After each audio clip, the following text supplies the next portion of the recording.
No, man, but you got to keep going. What am I going to do, quit? That's not an option. You got to keep on keeping on. Life's a garden, dig it. You make it work for you. You never give up, man. That's my philosophy. Hey, gardeners. Hope you're all having a great week out in your gardens. We're just getting started back up here in 2026. I'm out here in the studio getting things warmed up and ready to go for our very first episode back here on the show. I've been away for a couple of weeks, having a nice little vacation, but it's time to get growing again. It's time to get this show back on the road for a whole new year. I'm really, really excited. We got our good friend Bevin back with us for our first show of the year. He was here with us last year for our first show. We're going to get to meet up with Corey from the Greenbay Gardener. It's really exciting. We've got the studio all ready for everything to get going here. And hot seat is ready for me to get back in here so we can get going and get growing. All right, everybody. It says, let's get growing.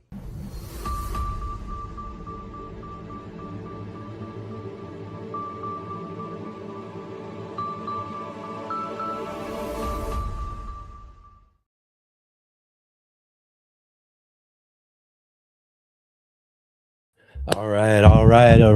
Ready or not, all my passionate plant people and garden enthusiasts, here we are. Let's get going. Let's get growing. It's 2026 right here on the Let's Get Growing show here on the Urban Gardener channel. I'm Enoch. I'm your host this year on the Let's Get Growing show. And we're going to have a great, exciting year ahead of us. We've got a great, exciting day for us today. We've got, again, like I said, our good friend Bevin Cohen from Small House Farm. He's the host of the Seeds and Weeds podcast as well, too. Bevin was, Bevin's been a good friend of ours for many years and everything, but he was our first guest last year. I brought him back for our first guest this year.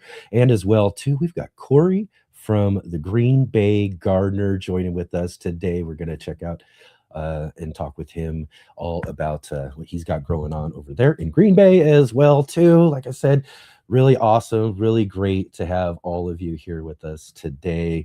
And right here at the top of the show, let's go ahead and click that like button, hit the thumbs up, as well as subscribe if you haven't. Bell notification to be notified of upcoming videos and live streams, as well as share with all your friends. Let them know about the Let's Get Growing show, which is now, okay, this is a great thing. This is now new this year in 2026. The Let's Get Growing show is now your 3-day gardening weekend here for gardening talk right here on the Let's Get Growing show. We've got our regular shows here, as you know, every Saturday and Sunday, 11 a.m. Pacific time, 2 p.m. Eastern time. And now, though, we have introduced our newest show added to the Let's Get Growing lineup. That's going to be the Green Room. Monday evenings at 5 p.m. Pacific, 8 p.m. Eastern. We're going to stretch out your weekend into Monday evening. Nice 3-day weekend here for us here on the Let's Get Growing show. I'll talk more about that and what we got coming up with the Green Room here in just a little bit later on in the show as well, too. Big, huge shout out to all of you folks who are joining with us here on the replay. Really great to have you here. Great to have you joining with us on your time. Definitely jump into our comments section. Let us know you were here. Let us know what you got growing on. I want to hear from all of you. I love hearing all them comments down in the comment section. So jump in the comment section. And like I said, even if you want to just say hi, drop it in there. I want to hear from you. Let me know what you got growing on. And again, join the conversation with us here today. And I've got something new for you all here too. Again, this show's all about live streaming, live conversation, live gardening conversation. All of our favorite subject here with all of these just really amazing gardening communicators that we get to talk to here on the Let's Get Growing show each and every weekend and everything. But the great thing about it is that you, the audience, always get to be a part of the show and be able to get involved in everything too. So you can join in on the conversation in our chat. And we're going to do something new. We've kind of really done this already with the show as well too. we've had kind of a kind of a moment at the show, here and there, and it's kind of happens at different times sometimes and all of that. But we're chatting with you guys, we're saying hi, we're popping up hellos and all that sort of stuff. But we're going to do it a little bit more intentionally for now on here on the show. We're going to be doing what we're going to call roll call. So when roll call comes up here in just a few minutes, that's what we're going to get and hang out with you guys. We're going to say hi. So definitely be dropping in there. Let us know you're here. Let us know where you're growing from. Let us know what you got growing on, that sort of thing like that there in our chat there. And we'll say hello to you here in just a few minutes here. And we'll do our first roll call of 2026 here in just a minute here. So drop into our chat there. I'm sure Jay has already said everything. I see there's already a ton of conversation going on right now. So definitely gonna have to say hi to a bunch of folks here in just a minute. And also too, you have any questions or comments? I want to hear questions or comments as well. Questions, and we just might feature those on the show. If you do like to get them seen, though, if you want to put them in big bold capital letters, that kind of really separates your questions from the rest of the conversation. That way we can make sure that we get that pulled aside so that we can try to fit that into the conversation as we're interviewing our guests. I love seeing questions for our guests when they get in here as well too. All right. And also follow links down below. We got all of our guest links and everything too. Go and check them out. Go check out their channels. Go check out some of their videos, their podcasts, all that sort of stuff in the links to our guests down below. Go leave them comments and let them know that you saw them here on the Let's Get Growing show. Right on. Like I said, we got lots and lots of things going on here. I'm just kind of excited. We're getting things going for our 2026 year. I've been off now for 3 weeks, and I was barely on prior to that, as I had a few weeks before that where we had some just so it's been kind of a little bit of a wind down to 2025 there, but I'm really kind of excited for the wind up here in 2026 as we're getting going here and we're all set to go. So again, we've got lots of great things coming up here. I just wanted to talk again about the 3-day weekend we've got coming up here. This is just really great. This is really exciting. I mentioned this here. We've got our newest show. It's the Green Room. The Green Room on Monday nights. Like I said, it's gonna be 5 p.m. Pacific. It's 8 p.m. Eastern for those of you on the East Coast as well, because our co-host, we have a co-host for this new show, is over on the East Coast. We've got Natalie from The Fresh Princess. She's our co-host. She's going to be joining with us to host this new show, The Green Room, and it's going to be really fun, really great. We've got lots of really awesome conversations coming up here for The Green Room as well too. So really awesome new show for us here on the lineup. We got our good friends here coming up. They're going to be running a segment for us on The Green Room called Grow What You Eat. We've got our good friend Shawnee from Shawnee Grows. We got Robin from Robin Gardens and Katrina from Sow and Tear teaming up like our buddies Mark and David and Paul do for our In the Garden on our Sunday show. We've got those three teaming up for us for a Grow What You Eat segment for our the Green Room show. So we're going to have them on for kind of what we're going to do with this first Monday here. Monday night is kind of a soft launch. We're going to be kind of taking it easy as well too. This is going to be our first show. We're going to have Shawnee and Robin and Katrina on with us. We're going to talk about their segment. We're going to talk about the show.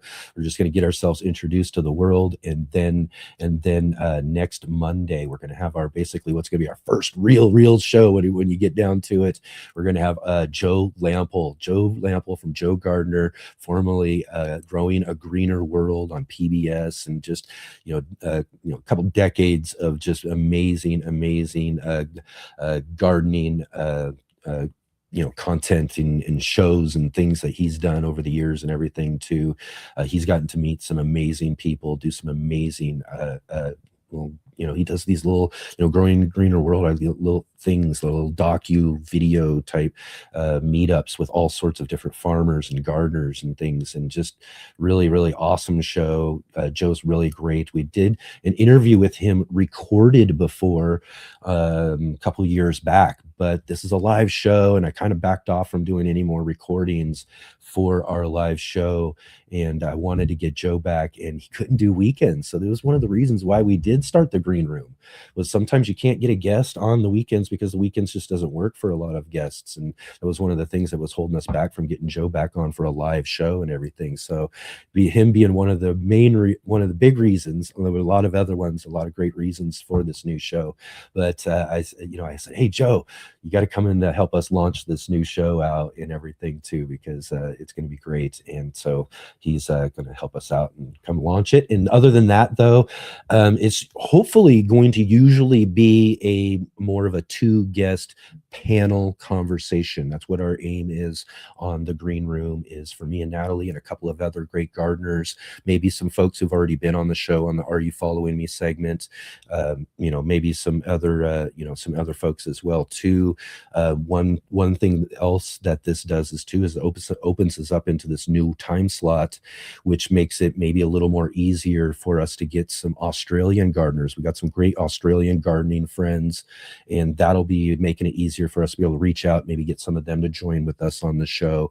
And then it kind of inhibits our friends over in the UK though a little bit, because it's gonna be really, really late, like 2 a.m. or something like that. But if we got any friends over in the UK closing down any pubs over there and they want to just come over and hang out with us and all of that as well too, you can come sit up with us nice and late and everything too. But it's a new time slot. It's going to open up some new opportunities for us with guests and everything too. So it's going to be really awesome. So right on, everybody. We had lots and lots going on here today. And just make sure we got all of our things all set up here. Let's do this. This is our new thing here. I hope we got this ready. I got to double check here. I think Jay's got us ready, going through our real quick here. Although I think I just did see this jump in real quick before we do get going here. I just saw this because look at this super chat right off the bat. Brett Harden jumping in. Thank you, Brett, so much. He says, hey, everyone, I'm Brett from Omaha, Nebraska. I'm usually lurking and listening, but love how everyone is so friendly and welcoming. Love this community. Well, Brett, thank you so much. I appreciate the super chat. And again, everybody, thank you. This is one of the things we're going to be doing. And I hate to say it, it's something I haven't done really much in the past before, but we're going to be pressing and pushing out there for listener donations and super chats and all of that. But if you want to donate directly to the Let's Get Growing show as well too, we do have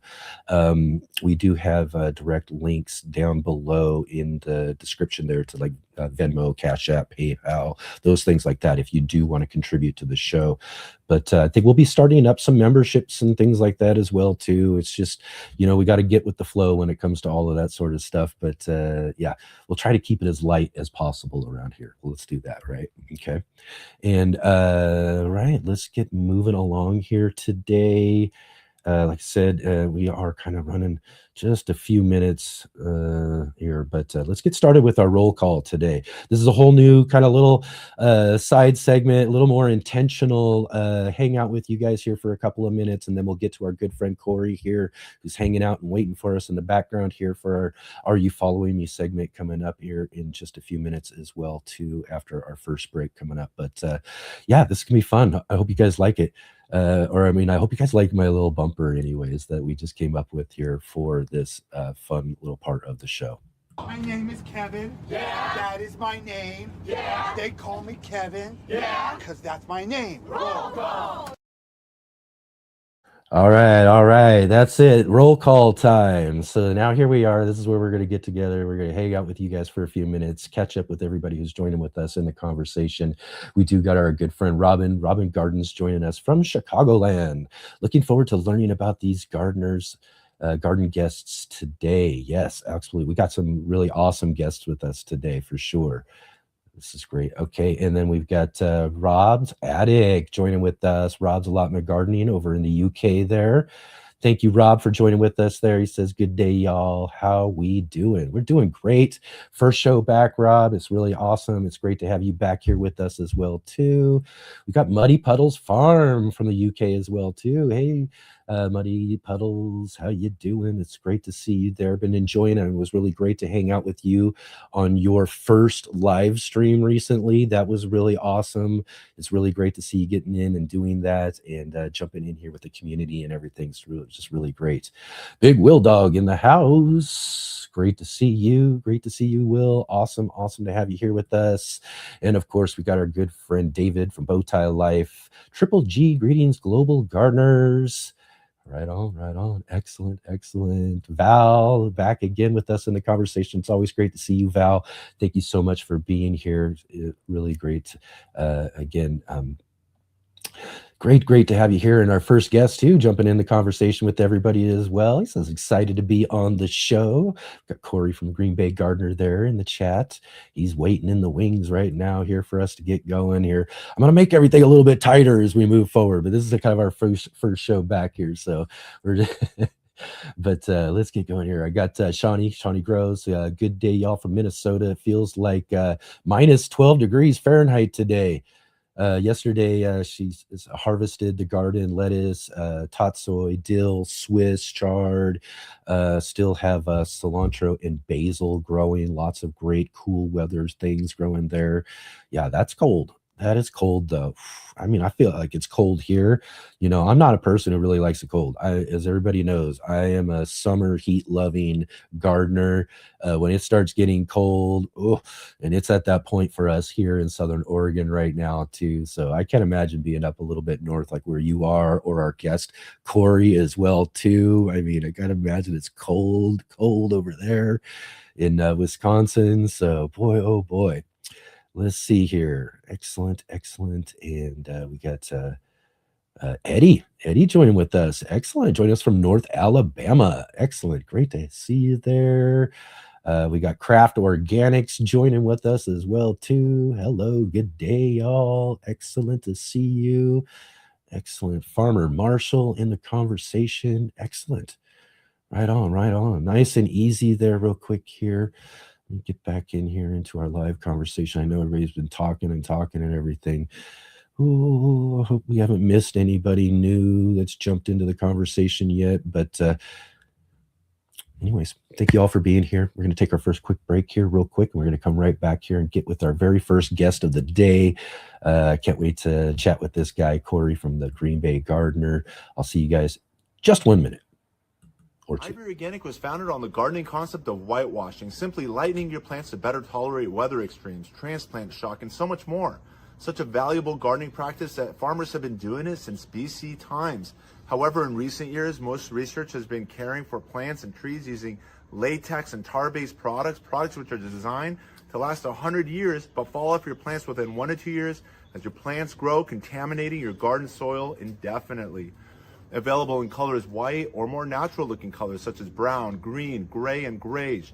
Ivory Organic has 2 general categories of whitewash products. The 3-in-1 Plant Guard, which includes 7 natural oils including castor, cinnamon, clove, garlic, peppermint, rosemary, and spearmint, which offer insect and rodent repellent protection, and the whitewash oil-free formula. Both products also have diatomaceous earth in the base ingredients, which naturally offer some insect repellent protection too. As always, keep growing with Ivory Organics, and wishing you all happy gardening.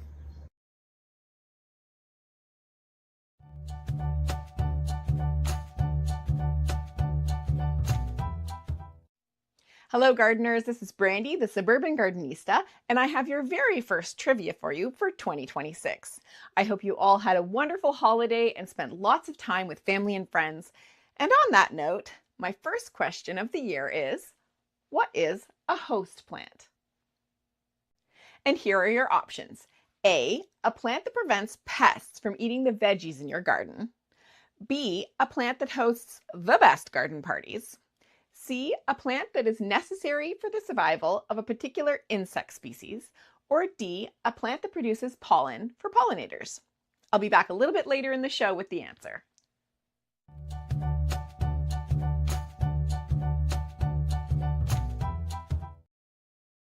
All right. Excellent. And then you got to see our newest feature as well, too, here on the show. Now, I know those of you who've been regular on the show know that we've done garden trivia. We stopped at mid-year last year. Our garden trivia, Sarah from Sarah's Seed Shop, she kind of had to retire her seed shop and move on and all of that. But now we have Brandy from the Suburban Gardenista back to do garden trivia with us here each and every week. So thank you, Brandy, so much for joining the team here on Let's Get Growing and doing our garden trivia. So do all of you know what the host plant answer is? And we'll catch back up with Brandy here just a little bit later in the show and get the answer to that question here. All right. Excellent, everybody. Here we go. Things moving right along here. We got our first guest waiting in the wings right now for our Are You Following Me? Are you following me? Are you following me, dude?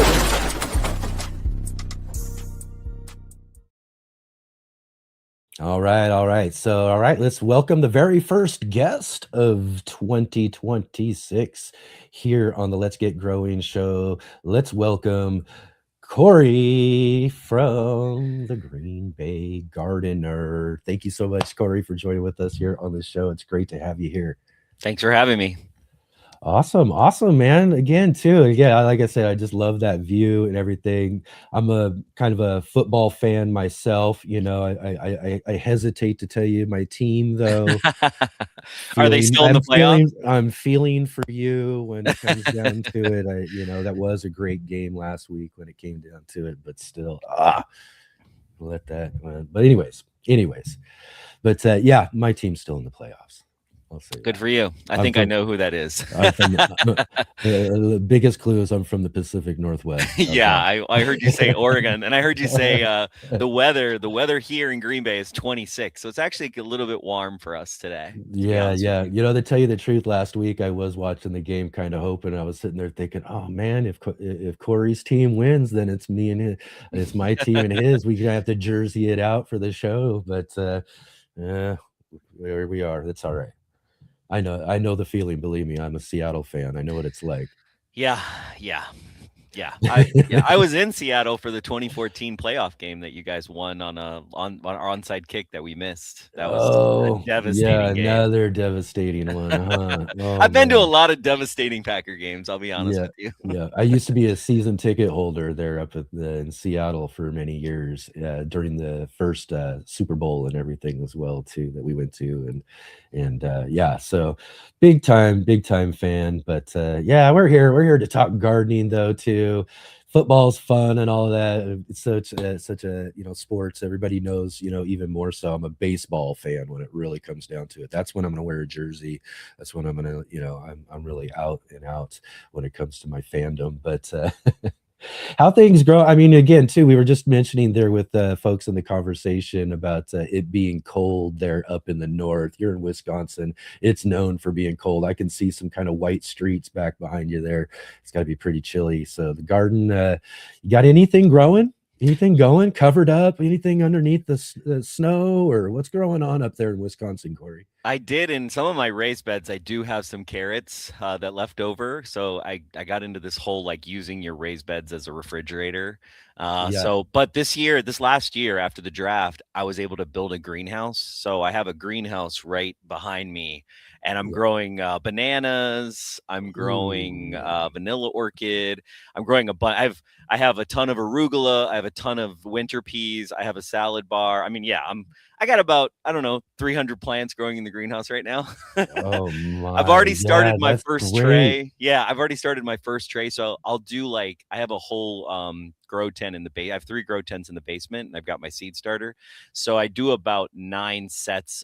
Last year I did 7 sets of seeds throughout the season. This year I'm going to try to do 9. So I've already done 1 set. So I have 1 set kind of going. Oh, excellent. Yeah, man, that's just amazing. Okay, yeah, and you got, I guess, living in those areas.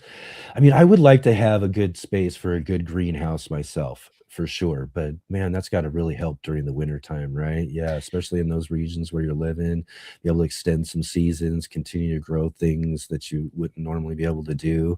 That's really awesome. And you mentioned banana too as well. Yeah, I have an ice cream banana that I got from Wellspring, and I didn't even know what that was until like 6 months ago. And then I have a dwarf banana that I'm trying out too. So Oh, wow. That's great. That's great.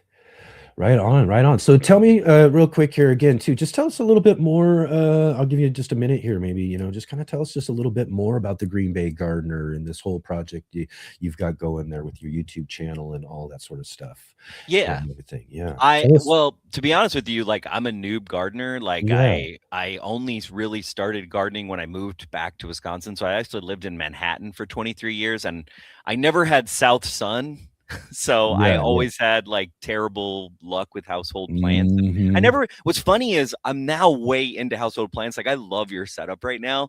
I went to, Jungle of Niles in Chicago, which is this, like, huge Costco that they turned into, like, household plant warehouse, and so, Oh, that like, would be now amazing. yeah, it's incredible. I drove down there. It's so incredible. I highly recommend everybody go down there. But what's funny is so I moved to Wisconsin, kind of back to Wisconsin after the pandemic, and I had this, green yard behind me like everybody has, and it was just grass. And I started with one small keystone garden from Vita Gardens, and I was Okay, just yeah. yeah, I was all into this idea of like having the compost in the raised bed and, all of the plants kind of using that. And it's so funny. I have this shot of one raised bed and now I have a 30 by 20 pollinator garden. I have a 20 by, I mean, as much space as I can.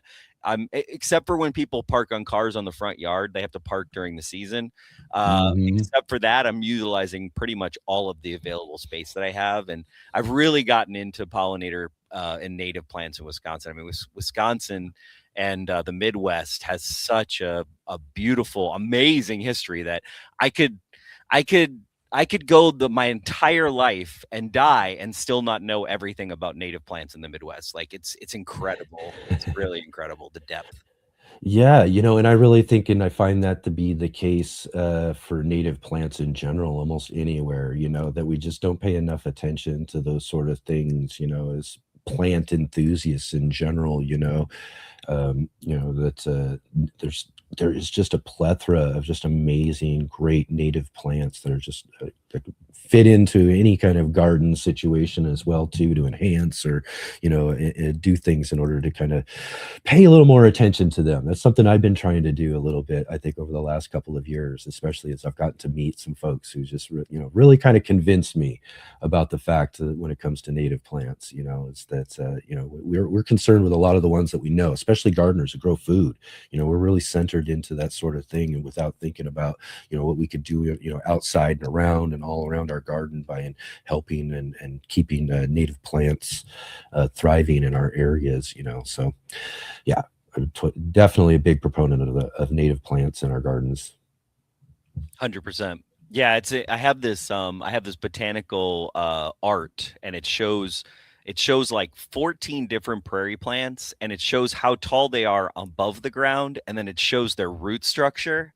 And like you think about like mycorrhizal networks, and like just the last 4.5 years, I just got my about 2 years ago, I did the Wisconsin Master Gardener program that's part of the University of Wisconsin, which I always say is like really just a way for them to get volunteers, which is kind of awesome every year. And Mhm.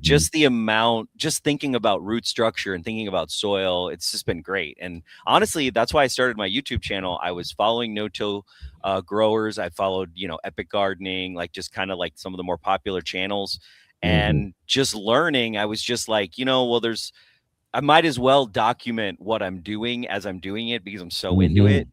And Yeah. I've really kind of structured my channel more as like, I don't know everything. I'm trying this thing and I really want to show failures because as you know, there's so many failures in plants. Like, Mhm. if you grow 3,000 plants, Tell me about you're it. gonna kill Tell some me about it. plants. Tell me about it. Yeah, yeah. It's one of the things I like. I like that point of view though too, is even in understanding that, especially for new gardeners who get in it, just don't be afraid of it. Just get in and grow and do things because we all know, even us experienced gardeners have killed thousands of plants to get the knowledge that we need to grow the things that we're growing. But I like the point of view that you're talking about though too, because that's similar for me and how I got started and everything and continue to be it as well too. I mean, I'll never really could claim to be some gardening professional, you know what I mean, with all this super knowledge and everything, but I am completely uh you know um you know ready to learn more all the time about gardening and growing and things that I, that I haven't gotten to try and do before, and experimenting and all that sort of stuff when it comes to gardening and everything. And that's what I wanted to do when it came to putting out content. And I really enjoy content creators like yourself who do that. Say, hey, come follow with me along just with my experience, because I'm learning here, and maybe there's something that you might learn while I'm learning. Let's just kind of grow together. Yeah, and I think you would agree with this. I feel like besides, there's not a lot of zone 5 to zone 4 content creators out there. Like a lot of content creators are in like San Diego, like the South, where it's like I consider it easy to grow stuff, although it does get really hot and it's hard to grow some of my favorite things like brassicas and radishes and other things like that.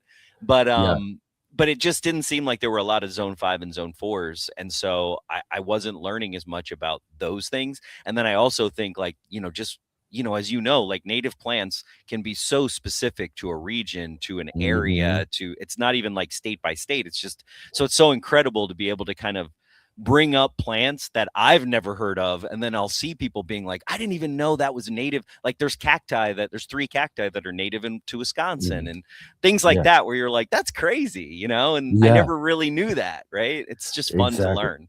Yeah. And that I think that is probably, again, one of the more, I think one of the biggest things. I mean, there's so many great things you get from gardening. It's hard to really kind of put this into words in a sense, though, too, but is that constant yearning to learn more, that it kind of really drives you in a sense when you start to get into gardening and growing and everything, because, that I think even too, as getting into gardening as a little bit later, or at least the growing food aspect of growing and gardening later on in life, for me anyways, was that kind of re-grabbing that kind of thing from youth, when just learning things and exploring things and experimenting, and things are so fascinating. So we get to kind of reconnect with that a little bit, when we're, so that's just one of the things I love about gardening, is that constant drive just to learn just a little bit more about things. And gardening just kind of opens your mind up to that, right? 100%.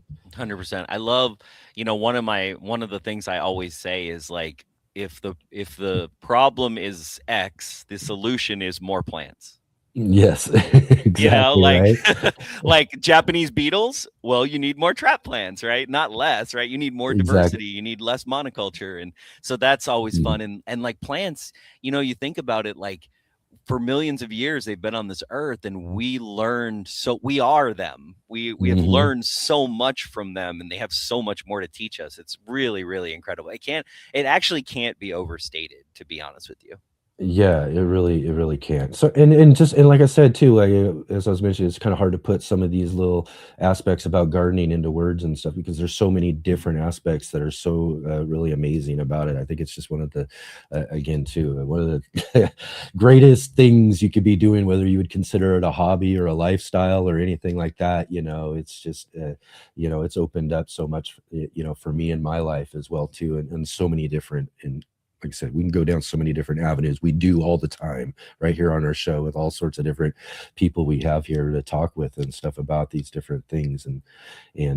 But Corey, tell me a little bit about, again, you said you got this going, and in fact, I was watching and found your channel, like I was saying, a couple months back, and I thought it was just really awesome, again, for one, to see in the background and everything. But I found your channel because I saw this live channel going live. And I was like, oh, let me go see this gardener. He's on live right now real quick. And then what I looked at, oh, wait a minute. This guy's got like a lot, like this is really, and I really found this fascinating. Tell me a little bit about how because this is a little unique to, I think channels in general, whether it's gardening or anything else as well too. But tell us a little bit. You've taken your content, your videos, and you've really put together a really kind of unique live stream. Yeah, it's really, the thing, I run the largest, my other side hustle is I run the largest Green Bay Packer fan website in the world called Cheesehead TV. Oh, yes. And one of the things we kind of learned about YouTube is that, you have, as you know this, you have live, you have shorts, and you have videos, and you really want to use all the different features that YouTube has. And so, what I did was I launched last August. That was my plan for last year. I was like, all right, I need to make enough content that I have a library and that it's not it's something I can sustain. That was really important to me, something that I could do and that I wanted to do and figure out. And so once I had about 30 videos or so, I was like, hey, I'll just put these in a playlist and then I'll play them live. And the nice thing is that, as you know, with YouTube, you discover channels when they're live. And so I've had a lot of people kind of discover me that way. And then as I have new videos, I add them to the roll. And so it's just a nice way for people. Sometimes people, it's so funny. Sometimes people just want to watch and they don't want to pick a video. They're just like, oh, just like they want to watch TV. You know what I mean? It's like, oh, I'll watch some gardening TV. Great. Okay, awesome. Let's go. So that's kind of why I do that. No, I mean, I thought it was such a genius idea. I was just like, this is great. What a way, because it did exactly what you said. Here I am just kind of perusing around, and and YouTube already kind of knows that I'm geared towards gardening and channels and I things wonder like how that they figured that out. Right. So here's this one that's popped up. It's live, and I'm a live streamer as well too. So that just caught my interest, and I pop in there, and wow, here we go. Now I've discovered Corey here in Wisconsin, and that's just I thought it was just such a great idea. Well, thank you. Appreciate Yeah, right on. I might have to get in on that. And now that we're talking about it, we're gonna see everybody doing these things before you know it. You're gonna start a new trend. I'm down. On YouTube.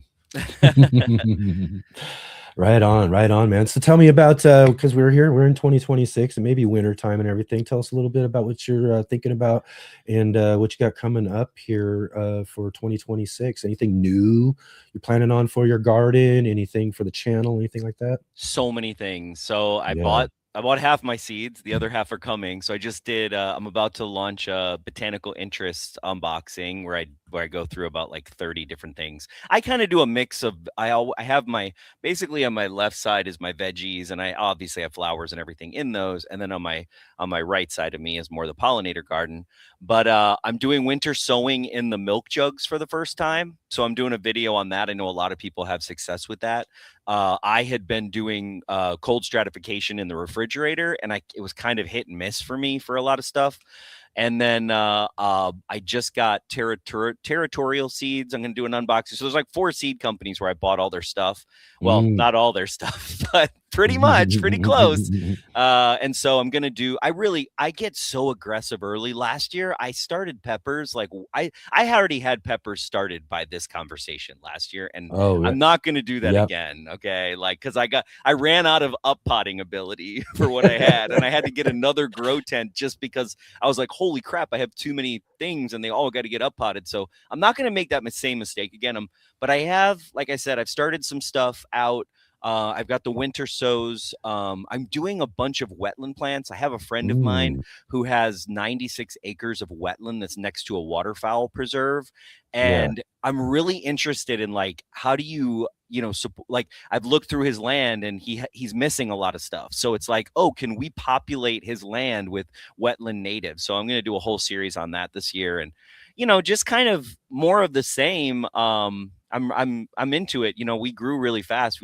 Starting in August, we got up to, I think we're at around 12,000 subscribers right now.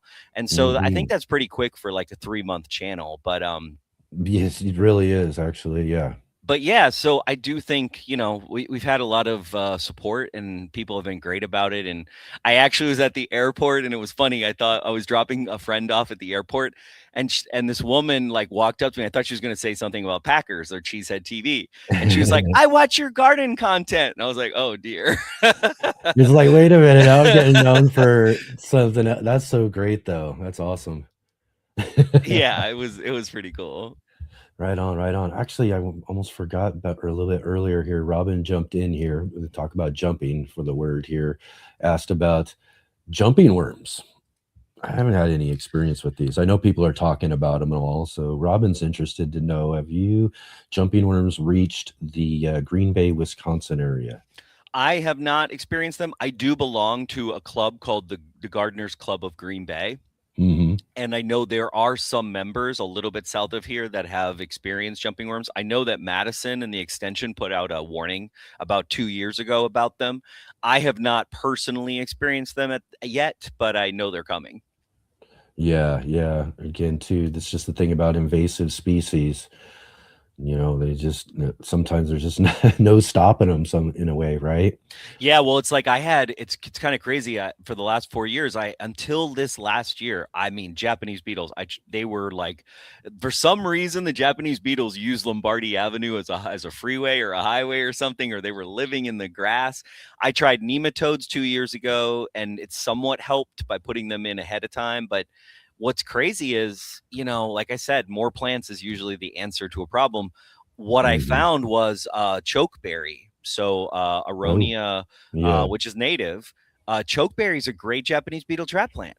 And so I've been kind of experienced like that. Comfrey can kind of be a nice trap plant. So I have some strawberries that are nice. So I've also borage. Borage like chaos spreads throughout my entire garden. And so what I did is I started using those air pots, and I planted a ton of borage in these air pots, and then I would move the air pots wherever the Japanese beetles were to try to get the Japanese beetles to attack the borage. And it kind of worked. Like, it was funny. And so that's the kind of stuff I love to learn and then share with people. And so, because invasive species, it's really annoying. It can really be a drain on your gardening, I think, especially like you probably have a lot of experience with like indoor with whiteflies.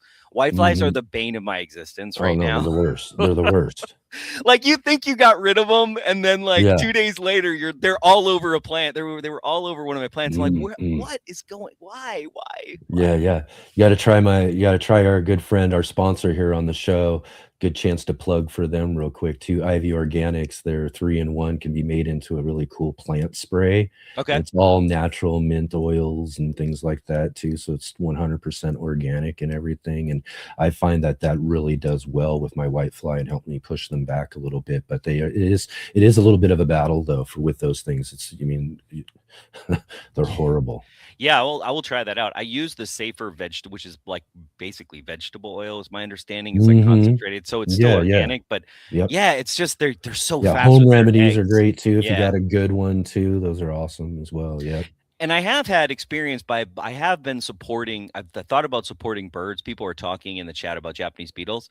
I have seen by supporting more bird species that the concentration of beetles has come down. So there are some birds here in Wisconsin that will eat them. So that's been great too. Right on. Well, Corey, man, it's been awesome, man. It's so really awesome of you to take your time with us this weekend and come and jump on and hang out with us and talk with us. It's really great to have you here. And anything again you want to let us know about your channel or anything before we sign off today? Well, I was gonna just follow me on Greenbay Gardener. I'm gonna move my camera so you guys can see my gardens. I'm gonna kind of give you a shot of. There you go. There's the garden. There's the greenhouse right below me. And then where you see that yellow sign, that's the pollinator garden. Then over there is the vegetable garden. So, that's the other thing. Look at my friend's lawn. It's all white. And then look at mine. It's like, look at all that winter interest. Yes. I love it. It's just great. I love winter interest. But no, thank you for having me on. I really appreciate you reaching out.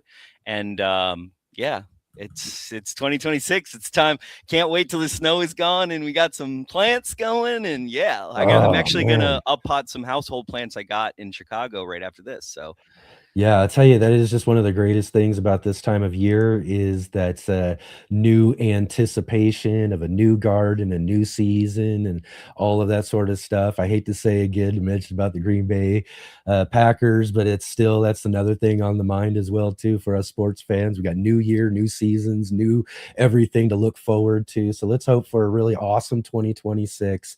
It was really great to start it off with you, Corey, here. Thanks for being our first guest of the year. Really, really appreciate it. And I look forward to other opportunities to have you back on the show with us as well too, and to continue the conversation, man. So thank you for being here with us. Great. Thank you so much. You got it. Excellent. Until next time. Hey gardeners, thanks for tuning in to our show today. We'll be right back at it here in just a moment. I just wanted to take a second here to highlight our regular videos and features here on the Urban Gardener channel. Our weekly garden journals,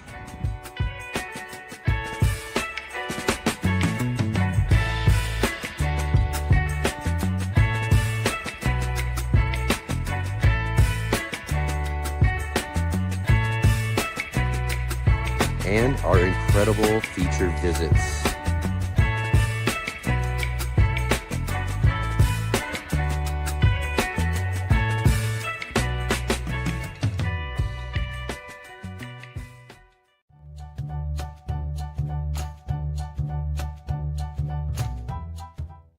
We're back with the answer to this week's trivia question.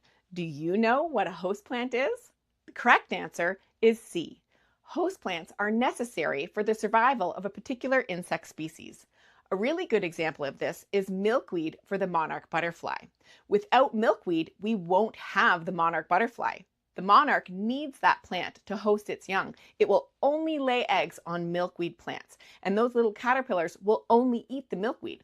So that plant is particularly essential to the survival of that species.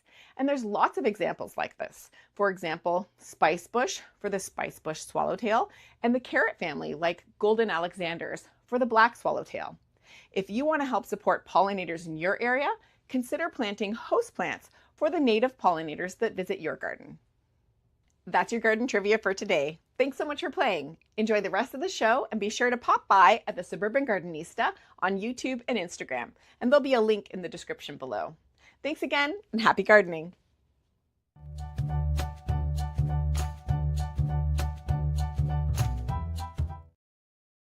All right. How awesome and wonderful for Brandy. Again, to thank you to her, the Suburban Gardenista, Brandy, for bringing us back our weekly trivia to our Saturday show. Really awesome job, Brandy. Thank you so much. We look forward to the coming weeks with more trivia down the road. And again, like she said, I've got a link right down below in the description there for Brandy at the Suburban Gardenista. Go and subscribe to her channel. Go check out what she's got growing on there and show her some support. As again, too, thank you all so much for being here today. Again, the show is just going along great. First show back, 2026. Oh my gosh, got our featured guest here waiting in the wings. We're going to have him on here in just a moment. I'm excited to hang out with my good friend Bevin here in just a minute. But real quick, I did want to kind of talk about what we got growing on here this weekend here on the Let's Get Growing show. But you know, I'm sorry, I'm fumbling around with a couple of things here anyways. But tomorrow we're back here again. Like I said, this is your 3-day gardening weekend here on the Let's Get Growing show. And so that means we're back here now for 3 shows. We've added a 3rd show to the lineup. It's going to be on Monday night. That's going to be the Green Room, Mondays at 5 p.m. Pacific, 8 p.m. Eastern Time. And we're going to be joined with a co-host.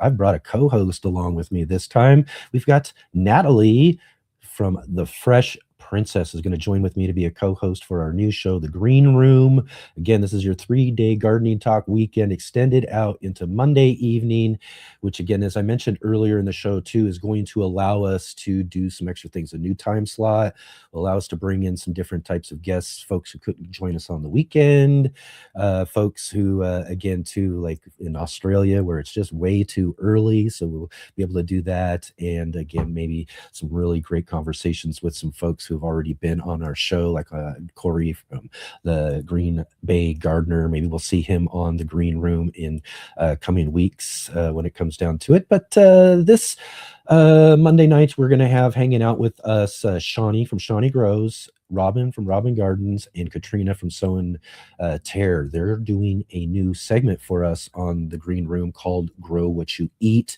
And so they'll be joining with us for what will basically be this Monday night, our first show, kind of a soft launch, if you will, of our first show with our segment producers and contributors joining with us. And then we'll get really going in the next week. And we'll talk a little bit more about our next week's guests and all of that as well, too, as we get moving along here in the show. Tomorrow, though, the Sunday edition of the show is, again, the 3rd Sunday of the month, and every 3rd Sunday of the month, we've been doing this now for the last couple of years, is our monthly gardening book club. with our good friend Mark Shea-Colbert, Mr. NBC, joining with us as co-host of our book club. And tomorrow's book club, we've got joining with us Sam Kaufman, author of Survival Gardening. Sam's going to be joining with us, and he's got a really great book here. I've been reading. It's really great. Grow Your Own Emergency Food Supply from Seed to Root Cellar. Sam Kaufman, be here with us tomorrow for the show. So right on, everybody. Let's get moving along here. I know he's waiting. He's back here in the studio, ready to go. Let's get going with our featured guest today. You never know when you might learn something, and that's what this is about for me. These are people that I admire. Please welcome my next guest.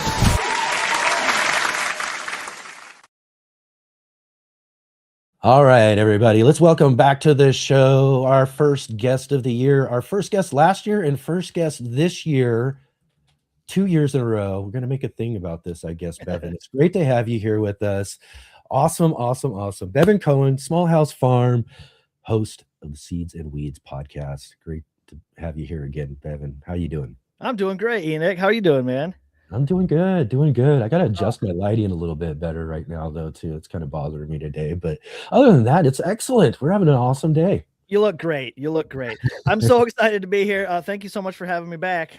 This is a great way to kick off the year for sure. Yeah, absolutely. Yeah, like I said, it was a great way to kick off last year and a great way to kick off this year for us here. Have a great conversation with you and talk all about what's been growing on. Maybe we'll start off with just a little bit about 2025 with you. You know, we're catching up. We haven't seen you since the beginning of last year. How did 2025 go? What were you up to? You know, tell us a little bit about some things and adventures Small House Farm for 2025. Awesome year, man. It was super fantastic. So when I was here last time, we were just about to launch a new book. We had Herbs in Every Season was coming out. Yes, great book. Thank you, man. That came out in March, and it was like a snowball down a hill after that. It was so busy promoting the book, getting out there. You know, we regularly go on the road to do gardening education programs anyways, whether there's a book coming out or not. But with the book, we had a lot of extra dates.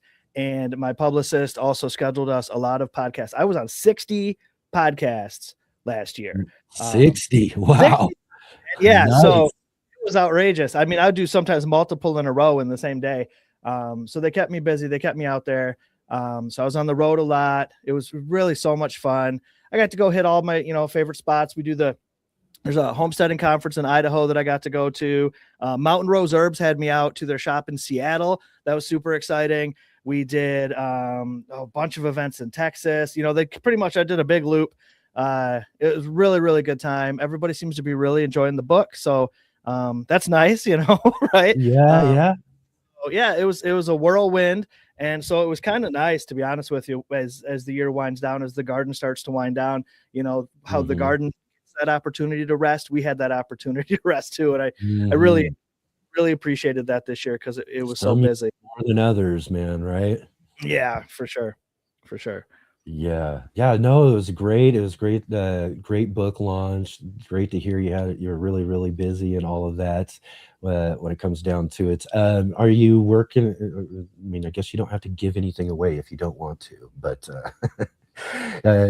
such a big project as a book is and all of that. Have you already started a new one yet? I mean, I can't imagine the work that goes into it, but after what you've just finished, you know what I mean? Do you jump right into it? Well, it's funny, I always like to take a break to recharge my batteries in a way, Yeah. So we did take a little family vacation and that sort of thing. But sometimes I compare these things to like ice houses built of ice, because you spend a lot of time building them and creating them and sharing them with people, but then they melt and they go away, and then you got to build something new. It's this promotional cycle that continues. So without giving too much away, while we were on the promotional tours for Herbs in Every Season, I was writing another book already that's already been turned in. So that manuscript is done, and we're in between projects. We've already started another project. So there's no really, rest here is it's a short window of rest. We keep really busy. But let me tell you this. So for this book that is coming soon, it's all about seeds, right? So we do a lot of writing about seeds and that sort of thing around here. And Heather, my wife, who is a fantastic photographer, she does a lot of graphic design. She's doing many, many things. She did the photos for this book. And so we grew in our garden last year as many different examples of flower formations, seed dispersal, seed creation, all these different things. So she could get photos of all these different ways that seeds are made and dispersed into the world. So we grew a lot of different things that we don't typically grow here at Small House. We grew a lot of flax, we grew a lot of peanuts, we did a lot of different things, and it was super fun. It was a lot of fun to grow stuff. You kind of get to a rut. You grow this, I grow how many hundreds of tomatoes every year. We had to cut back tomatoes to make room for all these other things. So it was really exciting and fun to grow those new things and watch Heather, work her magic. And it was a really cool project. And I'm excited again to be on this end of it where we yeah. But again, too, like you say, this end of it though, too, you're very similar like me too. It's like projects run along congruent with each other, you're kind of looping around and coming, it's just from one to the next and all of that too. So in some ways we're pretty just busy anyways, but putting, I guess, that finishing touch or getting projects behind and done and finished is always such a relief. It is. It's nice to give it away to somebody else to deal with now. It'll come back, once it goes through the editorial process, then obviously it ends up back on my desk and, so it's not over with. And then, but it's nice to kind of put pause on that project and focus our energy on something different. But yeah, we're very similar like that. Like I can't stop. I don't rest well. When we took our family vacation, I try really hard to focus on just where we're at and spending time with the family and that sort of thing. But I can't help myself. So we went to Barcelona is where we flew in. So we did a little coastal Spain trip. Man, right. That sounds amazing. Yeah, right. Really cool. But then because of the nature of who I am, I have to, what's the local cheese that they make here? And then I found these particular onion, they're called calçots. It's an onion that only grows in that region. And I was like, we got to find them. So, it's quote unquote, not a work trip, but, it was still got to find something fun along the lines anyways, right? Yeah, exactly. It's just, it's a lifestyle. That's what I always tell my wife. I'm like, this is just who I am. We just have to make the most of it, Yeah, we did 3 weeks off for our winter break this year, and I took the first 2 of them completely unplugged from everything, and it was so hard to do. It really was. And when it comes down to it, when you're busy doing things, but sometimes you've got to just say, okay, I need to at least unplug for a short period of time, get myself ready to go again and do that sort of thing. But it's hard. It's tough. I mean, I still spent all of that time though that I was unplugged from the show and doing all that stuff, propagating, transplanting, doing all sorts of absolutely right. I mean, it's got to happen. The plants need your attention. That's right. Yeah, so it never ends. But I mean, hey, it could be worse. We could be addicted to worse things, I'm sure. That's right. All right. Well, Bevin, one of the things we love about doing this show here is it's a live show, and we've got an audience here with us, and they hang out and they come in and they join the conversation. They're chatting and doing all things and stuff. But every now and then someone drops in a question, and we want to try to get in and see if we can't answer that question. And these ones look like they're aimed right at you, Bevin. Oh boy. Kelpie Capers Farm, Lori from Heirloom Tomato Addicts Anonymous says, can you tell me about the grape bean seeds that she ordered from you? Oh my goodness, really? Oh, that's cool. Okay. I think she's throwing you a pitch. Yeah, that's funny. You get to swing it out of the park. Here you go. Let me say a couple of things about this. So this Heirloom Tomato Addicts Anonymous Facebook group is fantastic. Oh, so Lori's if anybody's friends with her for a while. If you're into tomatoes, get in there because there's some great people in there, all sorts of interesting varieties you'll get exposed to. Really, really cool stuff. So she had purchased some beans from us. The grape bean. We have a little seed store. Here's the plug. We got a little seed store that we offer through smallhousefarm.com where we sell all sorts of interesting and unique seeds that we grow right here on our farm. One of them being the grape bean. And this one's really, really cool. So this bean originally came to me. So this is, you could imagine like a cranberry bean. So it's kind of a maroon colored, very round seed. Down south, they call this a fall bean. right? So Yeah. most of your harvest will happen in the fall. You're going to be harvesting these for dry seeds. Beautiful. It kind of looks like a grape, which is how it gets its name. Now, these seeds originally came to me from a lady named Deborah Grote, who is from Rhodes, Michigan. She lives in a little town right here in Michigan. She makes jewelry out of seeds. Beautiful, incredible jewelry, that sort of her thing. So she focuses on beautiful seeds so she can make this jewelry. And she had these beans. We were at an event together.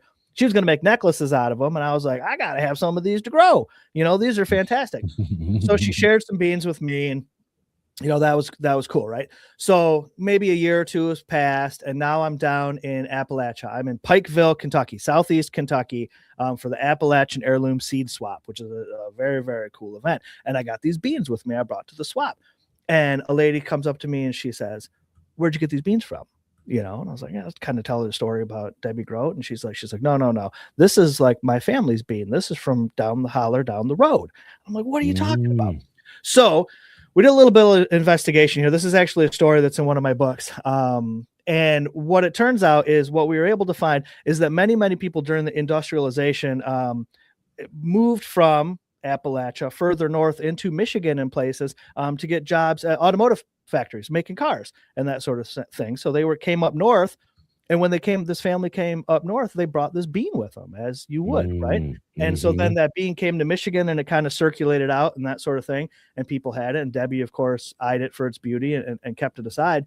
And so we were able to bring this bean back. And this lady was like, "Oh, I remember my grandpa had this. I remember this bean from when I was a little girl," or whatever she was saying. So we obviously gave her some of those beans. So it's technically an Appalachian variety. Beautiful seed. It's really, really nice. We've been growing it here ever since. I grow it every year, it says a lot, because having a seed store and we only sell seeds that we grow, I try to grow different, unique things every year so we can keep kind of a rotating inventory of things. But there are a few varieties that are so fantastic. I grow them every single year, no matter what. And the grape bean is one of those. Oh, man, again, too, I love these fantastic seed stories. It's just really amazing. That's how I came to meet you, was through seeds and the Heirloom Exposition years and years ago. Oh, yeah. One of my favorite books that you wrote is all about seed stories. You got so many just wonderful seed stories you've gotten to learn about over the years and everything. And that's just another great one right there. Yeah, it is a good one. I've been blessed, I would say, to have these opportunities to meet these people and meet these seeds, and folks will share these stories with me. And, over the years, I've been able to not only rewrite these stories that end up in books and this sort of thing, or we do a whole thing on our Patreon for folks with seed stories. But through the Heirloom Expo, because you brought that up, I've really connected with the folks at Baker Creek. And so I've been doing a lot of research on stories for the catalog. So if anybody ever gets the whole seed catalog, the big honking catalog, a lot of those seed stories are in there. I've helped to unpack and detective work to put those stories together. And it's been really so fun. There's the new one, right? Yeah. Right there. That's got a story about the Ashe County pimento pepper. That's the one that I worked on this year. Nice. Yeah, it was a cool adventure. It was super fun. We got to meet a lot of interesting people, and preserving those stories on paper, I think, is really important like that. Yeah. And again, too, paper, writing books and all that. Someday I'm gonna have to write a book about all the conversations I've gotten to have over the years now, too, doing this and my channel before we started the live show. But, again, too, I've been similar to you. You got real amazing, cool family historical stories and all of that, which is really awesome. But I feel in a similar way, too, getting to talk to all these amazing gardeners like yourself. And, again, too, we're so fortunate to have all the amazing guests that we get here on our show and everything, and getting to hear their stories and get to hear about their, how gardening has, affected their lives, and those sort of things too are really special as well too. So I love gardening stories in any sort of aspect, and seed stories are just really amazing as well too, because those got some real history to them for sure. They do. And it's important that we document that. What I found over the years of researching these stories is that there's a lot of misinformation on seed stories that sometimes people that are trying to sell things sometimes make stories a little more fantastic than they probably should have been in order to make their seeds more intriguing. And once that happens and then that's documented, that tale can be passed along through generations, and it's not always completely accurate. Right now I'm working on researching the story of the pineapple tomato, and it is unraveled. Oh, Yeah, one of these very I've similar grown fish. that one a couple of different times, got seeds from Territorial Seed. I'd love to hear about that. It's a fantastic tomato, right? Big bicolor pineapple tomato. Mm, Anybody should delicious. grow it. Oh gosh, it's so good. But you Mhm. Google it, you try to find some information about it, and the general consensus is it was introduced by Gleckler Seed Company sometime in the 1950s, and somewhere from Kentucky, yada yada yada. Cool story, right? But I have Mhm. access to archives of seed catalogs, and you can flip through all of the seed catalogs that Gleckler's published in the 50s, and pineapple tomatoes in none of them. It's Oh, just, right. it's just not an accurate story, Right. right? Okay. But you could see it copy and pasted from one seed company to the next. And so that's what we're working on right now. We're on the hunt for tracking down this story. So The over the real years, story. I've met Yeah. some historians and archivists and seed savers, and so we're kind of building that network of people to try to track down the real story here and document it so Oh, that's everybody can know great. the Well, I truth. can't wait to hear, man. You gotta let me know when you get the true dirt Right, on we're working on the it. true dirt on the pineapple tomato. Robin Gardens does ask Kelpie Capers asks, is pineapple from the 1800s? Do you know that much at all? Well, so we have uncovered that we found a newspaper clipping from a Pacific Northwest, a newspaper from Washington State, a recipe that mentions pineapple tomato by name. It's the oldest documentation we've been able to find so far, and that's from 1878. Ooh, okay, yeah. So then we know. There we go. So there you go. That's good. That's good. We know it goes at least that far back. So Yep. yeah, excellent, excellent. Right on, right on. Excellent. Thank you for the questions, everybody. It's really great you guys jumping in here and jumping into the conversation and everything. Let's see here. Dusty Flats asked just a little bit earlier here. Do you use a distiller for making essential oils? No, that's something do you guys do that there at the Small House Farm? We do not make essential oils here at Small House Okay. Farm. So that's a Oh, okay. common misconception. So the All oils right. that we make here are cold pressed seed and nut oils.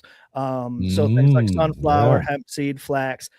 So we utilize a machine that essentially it's just pressure. It's an expeller press is what it's called. So you feed the seeds into the chamber, you crank it. I've got a hand turn one, a real old fashioned one. You crank it like this, it squeezes the seeds to release the oil. Now, essential oils are distilled utilizing steam, a steam distillation process. You might be familiar with like the copper kettles. It looks same thing you'd probably make booze with, right? It's the same type Right, of right. process. I was gonna mention moonshine, right? Yeah. It's the same type of Copper machinery. kettles. You got it. And that's what they use to extract the essential oils from the plant. And we don't do that here at Small House Farm. All of our oils are expeller pressed from seeds and nuts. Excellent, excellent. All right, all right. And Dusty was also asking, what state are you gardening in there? We are in the great state of Michigan, which I would say is one of the top 50 states, most certainly. Absolutely. Yeah, I It's love my it. favorite state. I love it here. Yeah, I love gardening here. I think we get good weather. The season could be a little bit longer, I suppose. I'm right in central Michigan, right in the middle of the mitten. We have been 5B forever, but now they recently made we're 6A, I think is what they're saying now. Oh, you they moved updated up with the last change and everything. Yeah. Yeah, thanks, oil industry. So Yeah. right. So we got that going for us, but we get enough snow, which is nice. The snow, it brings a lot of minerals back into the soil, so it's a really important aspect of replenishing that soil for us. So that's really nice. But yeah, Central Michigan is where we grow, and it's got its own challenges. Like when we were doing these peanuts and that sort of thing. Peanuts is not a crop you often see Mhm. here in Michigan. So I had to work to find some seeds that were as locally adapted as possible. I connected with John Shirk Seeds in northern Indiana. He grows a lot of staple crops, peanuts and rice. Grows all these different varieties of rice in northern Indiana. Really interesting fellow. So I was able to get a mix of peanuts from him. I bought them as individual varieties, but then I just mixed them together and planted them that way just to see what would survive and what would grow. We just really needed the photos is what we had to have. I wanted to get that flower structure. But a lot of the peanuts really did well for us this year, and we were able to get quite a harvest of them. So that was interesting. I love peanut plants. They're one of the most fascinating plants. Again, anything that grows strange, differently than other things, is always really fascinating. But it's also really cool that I love peanuts. So Right. I like to eat them. You can press them for their oil. They have a high oil content, so that's important for us here too. But yeah, I don't know of, and maybe some of our viewers can school us on this, but I don't know of another plant that reproduces in the same way that a peanut does. Right. Flower up on the ground and then shoots that peg down after pollination. I'm not familiar with another one like that. So if there is one, I'd love to hear about it because it is super unique and really, really fun to watch. It is. It's really cool. And it's kind of cool also too when they're all ready to pull up and you just kind of pull them up and pull all those little peanuts right up and they just kind of bump together. And it is. It's a great feeling to get them all right out and have them come out as a bunch. Yeah. I send the kids out to dig around to find some, and they'll find a few loose ones in the ground sometimes. They love it. It's like a little treasure hunt. Oh, yeah. Same thing with potatoes. Send those kids out to dig potatoes. They'd be out there all afternoon. They love that sort of thing, Well, let's see. You mentioned town in Washington. Kelpie says she lives in Washington. If you let her know, she'll help you figure some things out. Okay, that would be super cool, actually. She's joining in the sleuthing for you there. I love this because what we need to do is connect with the newspaper, and the newspaper might be defunct at this point because it is such an old, newspaper is how it's kind of shifting industry there. But yes, Kelpie, reach out to me. Let's connect, and maybe you could dig something up for us because that'd be really neat for sure. Yeah, that would be really cool. Yeah, like I said, I'd love to learn more about that. Right on. So again, too, 2025, how'd the garden grow? It grew great. It grew very well. Yeah. Even the things like peanuts, with being busy doing all the other stuff and everything. It's a challenge. Everybody gets involved in it, It's a big family project for sure. Because I am on the road a lot. But I really try to book. I do a lot of work in the spring and then a lot in the fall. So the summertime, I'm here for regular garden maintenance. But as far as the baby plants go and some of the harvesting at the end, the family's got to chip in and cover for me. But everything did really well for us. I was, I feel a little heartsick all the time not being able to grow as many tomatoes. This last year, we really had to sacrifice a lot of tomato space for this project. So we didn't grow as many tomatoes as we normally would. But the tomatoes that we did grow did really well. And so that was nice. But yeah, overall, the garden was good. I'm already excited for this year. So right now, this is the transition season. We're kind of moving into the next phase of things. I've got this, and you guys might do something similar to this. I have a little box that I keep all year. So throughout the whole growing season, when I'm like, oh, I need to be growing this, or I acquire these seeds, goes in this box. And then come spring, now I dig out that box and I sort through all of the dreams that I had over the year. And then I have to decide, okay, what of these things are going to make the cut and what's going to go into the garden this year. So we're just creeping up on that moment in time where I've got to go through the box and start picking out seeds. Technically here in Michigan, it's about time to start planting onions, alliums, that sort of thing. If you're going to grow them from seed, it's time to do that. But I've still got a little bit of time. I was listening to the gentleman that was on right before me, Greenbay gardener. Yes. And he was talking about how, he had seeds already started this time of year last year and that sort of thing. And that is a problem that I have always had is same thing. You always start them. Oh my God, I'm so excited. Let's get these peppers going. Especially super hot peppers. You got to start them early. I'm always trying to push it off. And one year we took a trip. It was a family vacation in between projects type of thing again. And it was in March. And so I was like, well, I can't start anything until we get back. We'll be around to take care of them. And so I pushed some things far later than I normally would to start those seeds. Yet all of those crops did great. Everything was fine. And I thought, oh, I've been working too hard. So I've been pushing a lot of stuff back until March now, even some peppers. And I still have plenty of time. For us as a seed farmer, I need these peppers to have time to get ripe, and I need eggplants time to get ripe enough for seed harvesting, which is beyond the edible stage. So I've got to get these plants going soon enough. So I'm always anxious about it. But now that year that I had to push everything out till mid-March worked out well for me. And I didn't have an issue with where am I going to put all these plants I'm potting up?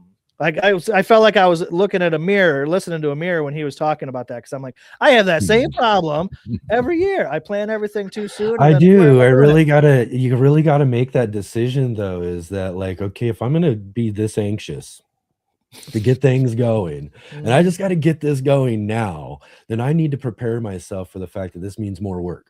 Right, Like you said, we got to up pot. We got to make sure these things are ready to go. And it's good sometimes to get a good head start with peppers. Like you said, some of the harder varieties are going to be real slow growers. So having that couple of extra months before they get outdoors is really a good thing. I grow peppers every year. I love growing peppers. So that's the big decision for me every single year is, do I start them now and put in that extra work, or is it just going to be a year where I start a bunch, we'll get them close, just so it lines right up. You know what I mean? So I don't have to do much up potting, and they're ready to go by time date's ready to go. And I just start throwing them in pots outdoors and everything, you know, and there's years like that. And sometimes, like you said, though, even some of those years where you're just throwing things together, things work out great. That's the amazing thing about a garden. Sometimes it's just, you know, less work sometimes is even better. It really is. It's if you get out of your own way sometimes. I have found in a few occasions I've had to pot up pepper plants at the end of the year and bring them indoors to give the peppers time to ripen. So it's like, just when do I want to do the work? Do I want to pot them up in the spring or pot them up in the fall? But yeah, I bring peppers in every year now. So we've got pepper plants. I got these Tabasco peppers. We visited the Tabasco farm down in Louisiana years ago. Went down there to get a tour of the place, see where they age the hot sauce, that sort of thing, and found where they grow the peppers for the sauce. And then, you know, somehow, you know, I don't know how it happened, but somehow some of those peppers ended up coming home with me, and I saved the seeds out of them. And I've been growing them ever since. I planted those seeds in those Tabasco plants. I've been digging them up and bringing them indoors. I've had the same plants for multiple years at this point, and the stems are like, I mean, they're wood. They're wild. They're, you know, they're really, really cool. Oh yeah. Yeah, I mean, I love a good old pepper. I've seen some guys grow these big giant like trees before, and like, you got to be in a good region where, again, pepper plants can be perennials, you know, like you said, you can overwinter them and keep on growing, and they'll keep on producing and all of that. I got to overwinter. It's been a few years since I've done it myself. As much as I love growing peppers, I really should. I think that's what I'm gonna have to do here soon. I've got a grow tent for it. That's what everybody can see right here in the background. That's a nice big grow tent here in the corner. There he is. But I got room for it to do it. I just need to get into and have fun with it. Yeah, you know, it's like, I don't know, awesome. It is awesome. It's awesome. And then you got peppers earlier in the year than you would otherwise, and that's always really nice too, because, you know, the plants are just, they're constantly. Or through, if you got a good plant going and you can keep the good light and everything like that, you got them through the winter. You know, exactly, and they're growing and producing, you know, you got to worry about waiting, and, you know, if you're overwintering well enough. But real quick here, Bevin, I did want to kind of go back on something real quick, because I saw a question come in here, because we were touching on peanuts. Is it still in here? Oh, I want to make sure. Oh, wait, maybe I lost it. I'm not sure. I thought I had one in here. Someone was asking again too. So I'm not sure who it was. I'm just going to go back on this real quick, just because someone was asking before about how peanuts grow, because we were talking about them being kind of different, you know, and we didn't really explain how and what they do that's so different than all of these other plants that you said that we haven't seen anything else do. And someone did kind of ask and was wondering, because they hadn't grown peanuts before. So you want to tell us real quick a little bit about how these peanuts make those cool little Sure. So they make a flower. It's usually, you know, yellowish orange colored. It's in the plant family Fabaceae, so it's in the same family as a bean, and the flower kind of looks like a bean flower, a little bit like a pea flower, that sort of thing. And then when they get pollinated, so the flower is above ground, obviously you got your plant. The flowers are typically lower down like this on the plant, and once they get pollinated, it puts out what's called a peg, which is essentially a shoot. It comes out of the flower and it shoots down under the ground, and then that's where the seeds will form, the peanuts, at the end of these little stems that grow underground.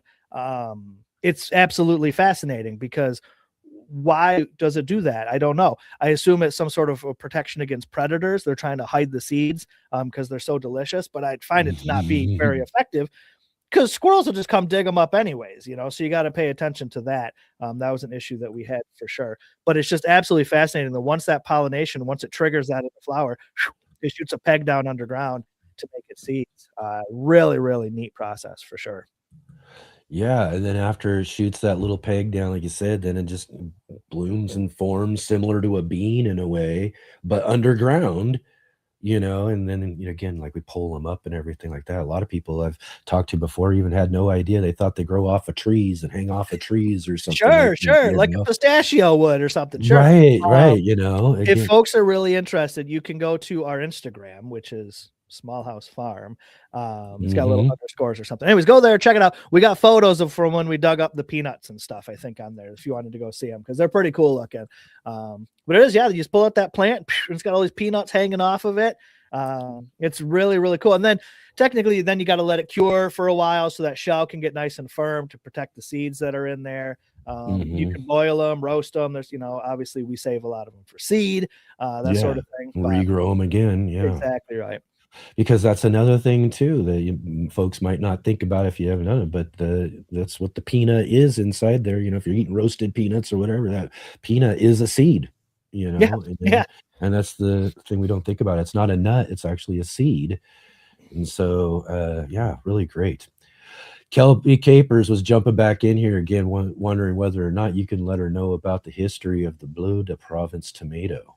Did you know about that one? I do know about that one. I bet you do know about that. I do know about that one. Okay, Kelby, you're putting me on the spot with this one. I know, exactly. So this one's interesting. So the Bleu de Provence is a tomato that we encountered on a trip in the south of France. So we were in Nice, at the city, which is right on the coast there. We were at a farmer's market there, and they had these beautiful Bleu de Provence tomatoes. And I had to have them, right? So we did bring some seeds back with us, which was a fun process. We fermented them at a hotel in Italy. We had to bring them on the train. It was many, many steps to getting these seeds back to the United States. But we surely brought them back legally for anyone paying attention. It was all on the up and up, most certainly. And then we got these seeds home and we've offered them. So because of our nature of getting them at a market in France and my poor French, my poor ability to speak French, I wasn't really able to acquire a lot of information from the grower when we brought them home. And I thought, well, I can hopefully research this on my own time. What's interesting about this is I can't find any history about it at all on the internet at all. I did find some information about the first blue tomatoes. The anicyathin blush in the blue tomatoes was actually developed at a university here in the United States. And it probably was in the 1970s or so. Don't quote my exact date, but it's a relatively new thing, these blue tomatoes. So what this means is that the Bleu de Provence tomato is not a super old heirloom by any means. It's a relatively new type of tomato, but it's fantastic. And we grew it here in Michigan, and I was concerned about a tomato from the south of France and how it would perform here. And it did fantastic. It did awesome. But what was even most noticeable about it was I struggled with blight that year, the first year that we grew them here, very much so. And I lost a lot of tomatoes, a lot of plants with blight, but not the Bleu de Provence. They had no problems. Right up until frost, these things were pumping out tomatoes. So there's some sort of inherent disease resistance that these tomatoes have that's very, very interesting. But they're delicious. They're beautiful. They grow really well. And they came from a market in the south of France. And that's the best I could tell you, really. They sound great though. Absolutely. Right on. Excellent. And so like you're saying about getting things growing this year and all of that, anything else you're thinking about in the garden that you want to accomplish this year? Well, so every year we kind of expand the gardens a little bit. We'll do some new raised beds or whatever it might be. We built a big native garden last year, I think it was. No, 2 years ago. We built a big native garden, really, really beautiful. I had an oak tree come down, and then I had this big, stump. I'm like, what are you going to do with that? So we kind of tilled all around this thing and just developed all these beautiful native plants. It's gorgeous. We have so many hummingbirds and bees and things coming around to visit this thing. It's really been nice. So this year I'm thinking we might expand some of the raised beds again. There's a guy not far from me that makes his own lumber. He's got a lumber mill, and the price is really fantastic, and it's local, so I like to support that. so we can get some wood from him and bring that back. And so I think that we might be doing something like that. I'm undecided. We got a few different random garden projects that are always in the works. Last year I built a wall, not a big wall, more like a decorative type of, as a border for a garden thing. And that was so much fun. I had so much fun with it that I was like, I got to find an excuse to build another wall somewhere. I mean, maybe I'll try that. I don't know. One thing that I'm really excited about, and it's not even from my own garden, is something that we're offering through our seed store. We're doing these mystery seed boxes. Yeah, when we were doing inventory, we were going through stuff. I have over the years collected hundreds, perhaps thousands of different varieties, right? And I've got them in freezers. They're on the other side of this wall. Seed. Too many seeds I can't grow. And I mean, I could grow. I don't have the time and space to grow them all, is what I mean. So I thought we got to get these seeds out of the freezer and we got to get them to the people. So we started doing these mystery seed bundles. So it's a ridiculously good price. It's $25 for 20 packs of seeds, but you don't know what you're going to get, right? So really good, but you don't know what you're getting. They're all different. They're all sorts of just random, very unusual, rare things, herbs, flowers, vegetables, whatever it might be. And people have been going crazy for it. We just did it as a whim. We thought, well, let's just see if anybody wants to. Who wants to? Do you want to buy a box of seeds? You don't know what it's going to be. Well, turns out the people do, and they've been doing really well. So I'm really excited about that, and I'm hoping that the folks that do buy these seeds, that they will reach out to me and say, "Oh, this is how it's growing," or "This is how this did for me," or "Do you know more about this variety?" Or And I'm open to that communication. So I hope that happens. But I'm just happy to get the seeds out. Of course, as we all know, that the best seed bank is in the soil. The plants, they need to be planted, these seeds do, not in a freezer. So I'm happy just to get them out and get them spread around. One of the seeds that particularly jumps to my mind right now is a cowpea, bright green seed. It's beautiful. And I don't see that very often. Cowpeas, they come in a variety of different shades and colors. Sure, I've seen some blue ones that I was really excited about, but these green ones, I was like, they came out of the freezer and I was like, whoa, your eyes like the wolf in the cartoon. I was like, look at this. These are gorgeous. So we've been getting those out to people to grow, and I'm just excited about that. I'm excited about other people growing, and I know that you know what I mean by that. Getting other people empowered with what they need to enjoy the garden. That's the best work we can do.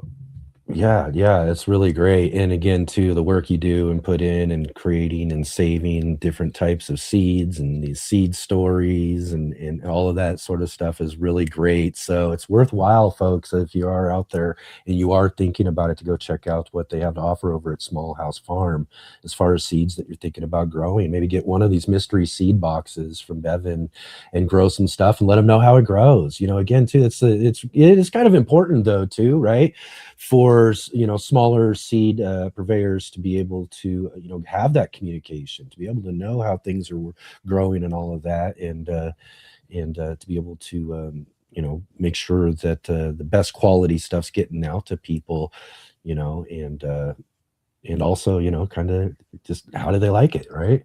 Yeah, well, and some people they'll leave reviews or whatever on the website and tell us about their experience with the seeds. And I do appreciate that, because it's nice to hear how the seeds are doing for them, to make sure that they're getting quality stuff. But the joy that people get from, they'll buy a bean maybe because it's blue or whatever. Oh, it's a beautiful thing, or, oh, this is an interesting story. But then they'll take it home and they'll grow it and they'll be like, this is the best green bean I've ever had, And that's a win, because if it grows well and it's delicious, they're going to try to save those seeds and grow it again. And that's really what we want to see happen.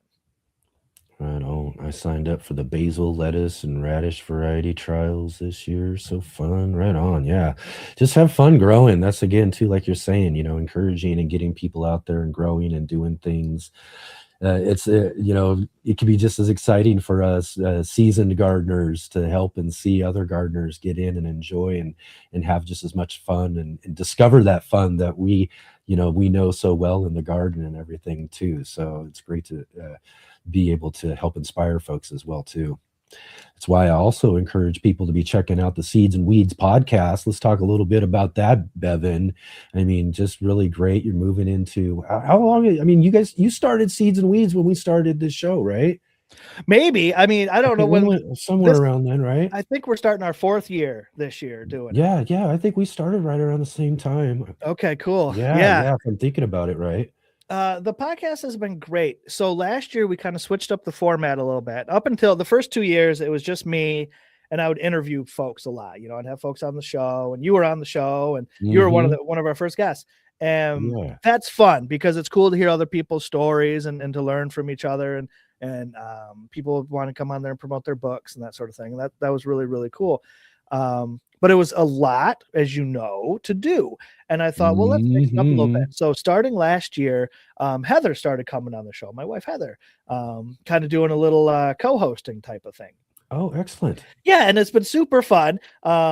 It's a really fun dynamic having her with me on the show. And people have been really enjoying it. Our listenership doubled or more. I mean, it's like almost immediately. And people were like, oh, this is a lot of fun. You guys are doing something really special here. And so we kept doing it, and the listenership has continued to grow. And, so coming into this new year, I was like, well, what should we mix up and what should we do different this time? I thought, well, you know what? I think we kind of got it dialed in right for a moment here. I think we should just keep doing it this way. So, we still have guests on, and we still do some interviews sometimes. And we've been just doing a lot more experiences. We've been doing tea tastings on the show, all sorts of just crazy stuff. This year, I think we're going to do some on location. We're going to film a few episodes on location at some places that we go, just to kind of, capture that energy a little bit of being at some different events. That might be fun to do. But it has been an absolute blast. And the feedback that we get from people is how much they learn from listening to the show, and it's fun, the kind of back and forth that Heather and I have, because she has her specialties and I've got my specialties. So we kind of pull the information out of each other. We're asking each other questions. We're learning from each other while it's happening sometimes. And the Seeds and Weeds podcast, I wish that we would have started it sooner. It has been, it's been such a blast to do. Yeah. I know why you keep doing it, because it's just so enjoyable to meet up with folks and learn from each other and share this experience. We're all having this shared experience, but we all experience it in our own unique way. So it's really cool to kind of highlight that.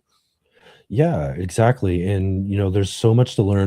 We're just in that kind of podcast age, right? And where we're all kind of just listening and doing things as we're doing things and all of that. And it's kind of just fun to kind of listen to people conversate about stuff. And through those conversations, I can imagine folks and listeners as, being a host in a sense too. I say this, I was just talking the other day to Natalie, who's going to be our co-host of the Green Room on Monday nights, our new show that we've got coming up here.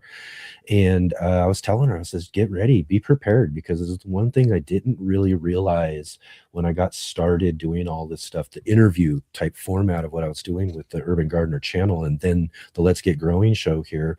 Now with having interviewed a couple hundred different people and gardeners and stuff over the last couple of years, it's amazing the knowledge and the things I've learned along the way, just through the conversations. So I can imagine that listeners, you know what I mean? There's just a conversation. We're talking about things and our interests and all that stuff. But look what we got to learn about peanuts today, and these stories about the tomatoes and things that come up through conversation. That's why doing this stuff is just so amazing and so fun. You and your wife, the dynamic is great. Getting those types of conversations as well too. When you get two people who are just really can work off each other and talk off each other and really convey things really well is awesome. I love those types of podcasts myself. But I do want to say though too here is I get what you're talking about when it comes to the challenge, because here we are, I love podcasts and podcasters to the point. I love it because again too is you set up, you do some recordings, you get to do the editing and set it all up, and then you release it and everything. You got to try the live world. The live world, booking and doing that sort of thing. I talk about booking the live world, and we know this because we spent on many different messages over 2025 trying to get you back on the show, and it's just working and doing and this and that and all of that it takes to do all that sort of stuff. But you know what?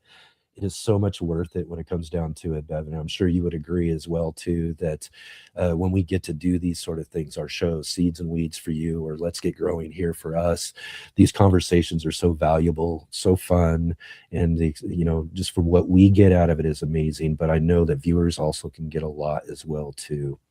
Sure. So speaking of live, so we have a Patreon community, right? So Patreon, for folks that may not be familiar, is kind of like a membership type of program. So they can join this community on Patreon, and there's all sorts of different perks that people get depending on their level, and some of the folks, they get these seasonal boxes. We put together these curated packages of all these different herbal products and things from the farm and seeds and all sorts of stuff. And we mail it out to coincide with the seasons. So they come with these seasons. And one of the boxes that we sent out last year had a bunch of different herbal teas that came out to everybody. And people wanted to know more about the tea. And we do an in-person tea tasting experience as one of our programs that we offer. And so we said, well, what if we try to do this as a live stream with these folks that got these boxes, and we'll drink this tea and this sort of thing. And what a nerve-wracking thing that was for me, because I'm the type of person where I'm like, well, I don't even know if this is going to work. How's the tech, and because Heather's the tech person here. She's, and she's like, just chill out. I'll set it up. If it's not perfect, it's going to be fine. Everything's going to be fine. It's live. Everybody's going to be real forgiving. And I was like, all right, let's do it. So we set up this whole thing. It was awesome. It was so much fun. And people were in the chat, and we were doing these things and drinking the teas, and we were talking, and the conversation went places that you never could have planned, right? It organically unfolded, and people were asking these questions about growing these plants or talking about this or harvesting herbs or whatever it was. And it was such a fun experience. I loved it. I don't know if I could do it regularly like you're doing it. I don't know if I can handle that, but it was. We added a third show, the weekly. Yeah. You're doing 3 a week. I did once in a year, and I was like, whew, that's enough of that. But it was really cool. And so we've been talking about maybe doing it again. And our Patreon over the last year, the membership has grown again dramatically, dramatic growth. And why not do it again? Like, sometimes just like with gardening, with anything, sometimes you just got to do it. You got to just plant that seed. You got to just get that plant in the ground, whatever it is, and see what unfolds and see what happens. And that's how we learn. That's how we grow. So we'll probably do it again. But the Patreon has been a cool way to connect with people on a different level. Really enjoyed that too. Lots of fun. Lots of fun. I've tried to work doing that a little bit. I need to get back into that a little bit more as we're trying to explore some other kind of avenues of offering some different things in different ways. We're trying to this year, I warned everybody as we were finishing up last year, is that 2026, we're going to be trying to dig into your pockets a little more. Well, that's kind of how we started with the Patreon. Was we launched it around the same time as the podcast, and I thought, well, if people like the podcast, they'll join the Patreon. That'll help fund all the stuff because running a show costs money, and time and all these things. And so that was kind of the initial thing. Let's do this, and this will help pay for that. But they've kind of grown. They're still connected, but they've also grown very separately from each other. We have listeners from all over the world, right? We're actually, for some reason, very popular in Australia. Nice. I don't know how that happens, but I always like to give them a shout out. I got a few Australians in the crowd too. Oh, yeah, everybody. Awesome. Yep. So it's funny. So when we do the solstices, I always like to mention how they're experiencing a different season right now. But the Patreon has grown to be its own whole community with all of this stuff, and we do monthly plant, it's plant of the month, where we do these deep dives into these particular plants, and how to grow them and what to do with them and all these recipes and whatever it may be.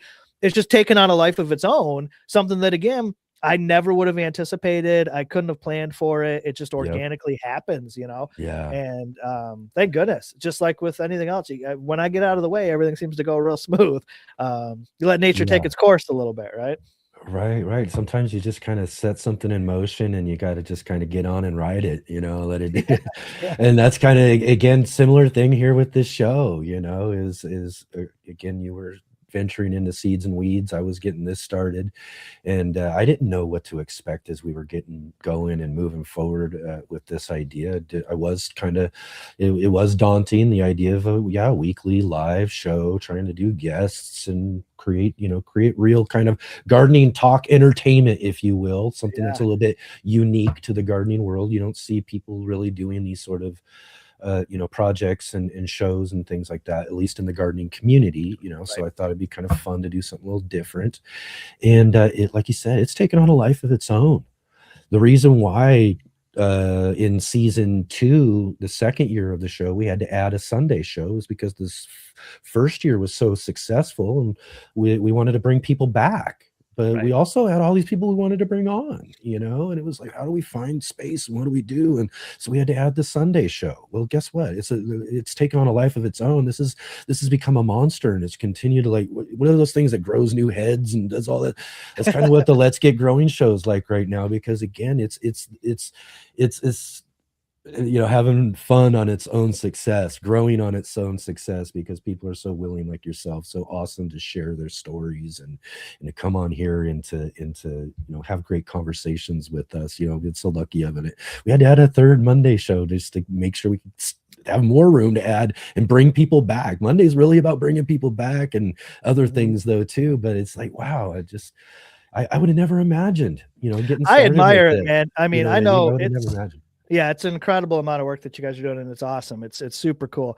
And to see the success. I've been on the show now every year. I've been on once, and I've noticed that every year there's more plants there around you.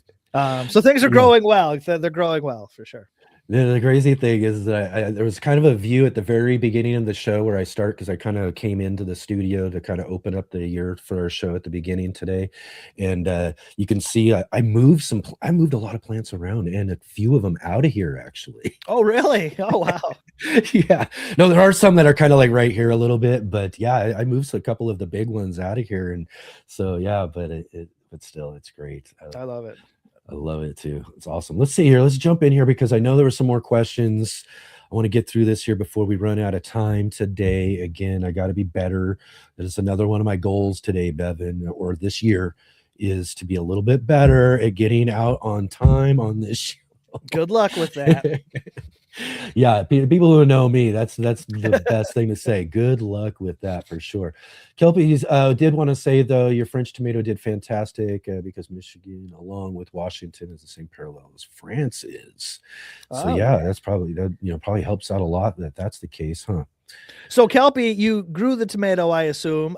So hopefully you saved your seeds because that's a very unique tomato. I'm pretty sure we're the only place in North America right now selling those seeds. So get them, save them, because that's awesome. Yeah. All right. Let's see here. Peanuts again too. Big subject today. We love the peanut talk, but wonder if you could plant raw peanuts in the shelf from the store. I suppose raw, right? Not cooked or boiled or roasted or in any sort of thing like that. If you knew that they were kind of raw, you could try it. I would really, I'm not sure. I would germ test them in home. Try them at home. Don't plant them out in the garden and see what happens. Like try getting those seeds to sprout at home, maybe. But who knows how old they are or the swings in temperature they've been exposed to. How they've been stored. Right. Exactly. Yep. Make sure you're getting from a reputable place. Get some good peanuts. Make sure your plants grow well, when it comes down to it. They're really cool. You want to have some cool ones. You want to get them to grow right. If you want some cool peanuts, we've got some on our site. So, like I told you, I'd mixed all those peanuts together to see what grew, and then I've left them mixed. So it's a real genetically diverse collection of peanuts. Oh, perfect. So that might be interesting to try. Dude, go check it out too. And along those lines, Muddy Puddles Farm says, I love the mystery box. Muddy Puddles Farm's in the UK. So she's asking, do you only ship within the US? Yeah, unfortunately, that's been a big struggle for us is international shipping. Like to Canada is so expensive, even though it's like I could almost throw a rock to hit Canada from here.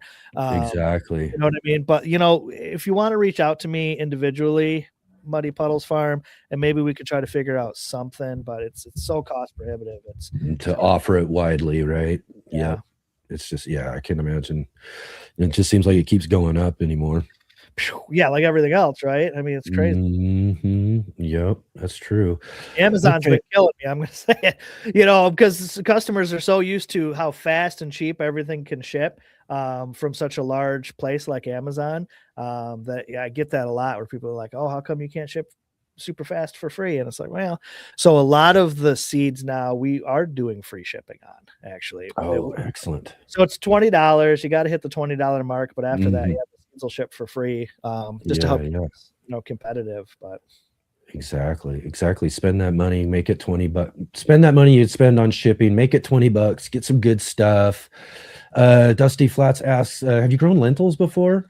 we have You we grow grew them. lentils? Yeah, we grew them last year as part of our experiment of all these different seed things. So What kind of lentils. plant are lentils from? So lentils come from lens is actually the genus, because they look kind of like an eyeglass lens, the seeds do, but it's in Fabaceae, so it's in a bean family. So it creates a flower that's similar, and the seeds are inside of a pod, just like a bean would be. They prefer dry, but also cool. So that's an interesting mix of weather, most certainly, to get them to go. We grew them. They did okay for us. They did okay, Yeah. not as great as we would like, not enough for us to even offer seeds of them. And what I noticed is that lentils have a tendency to shatter. So what that means is as they reach maturity, it's part of their natural dispersal mechanism is for that pod to open up, drop those seeds out, right? So we have to avoid that as growers. So we have to harvest them a little bit early. So they do take a little bit of attention, but you could absolutely grow them. I don't know where you're from, you know what I mean? But yeah, give them a try. Southern Exposure Seed Exchange might offer seeds for lentils. Baker Creek surely does. They've got basically anything you'd ever want to grow. That'd be a good place to check. Or Native Seed Search. If you're in the Southwest part of the United States, they've got a nice selection too. Excellent. Thank you guys again too for all the wonderful questions for our guest today. Just got some really good stuff from everybody here today. Where is it at? What did I do? Make sure we get that going. But anyways, Bevin, thank you so much. Too. This is just, I know. Literally, what are you doing around here? You've only got 3 jobs, 4 jobs. How many things are you doing right now at this moment? A few. A few. And this is the one thing I always when I talk about too is like the one parts that I try to work the best at or get better at is these moments too where again I've got to pay attention to something else while I'm paying attention to you and I'm doing a few different things at the same time and all of that and then I get caught sometimes and I'm like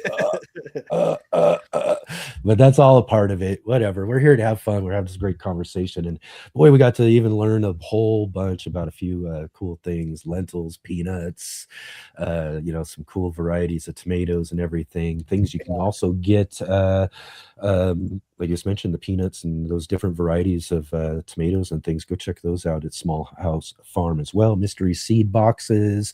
Anything else you want to let us know before we let you go here today, Bevin? I don't even know. I mean, if folks want to stay connected with us, obviously they got the website. We talked about the Patreon. They got the podcast they can tune into. There's so many different ways. So whatever kind of platform you're into, we do have a YouTube also. Since you're on the YouTube, we got the Small House Farm. If you're into that sort of thing, obviously you're into it in some degree because you're here. But whatever, let's stay connected.